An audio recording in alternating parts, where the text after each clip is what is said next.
el acceso fácil, masivo y la difusión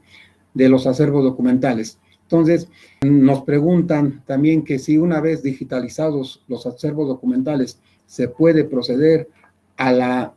destrucción del soporte físico, a manera de cómo podemos sintetizar que son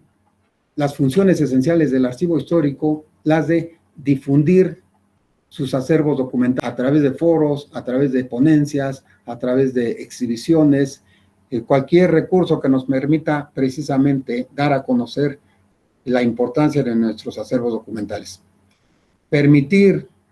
la investigación a la ciudadanía, a los investigadores, a los historiadores, a través del préstamo y consulta de los acervos documentales. Garantizar, desde luego, la conservación y preservación y el resguardo de sus acervos históricos, de sus acervos documentales. Esto, desde luego,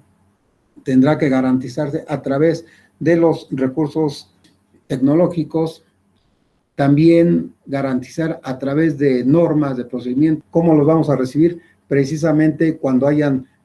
sido objeto de todo el procedimiento archivístico, cuando hayan sido valorados, identificados como documentación histórica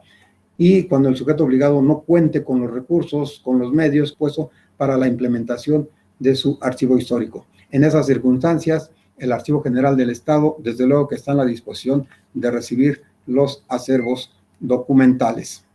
Reitero,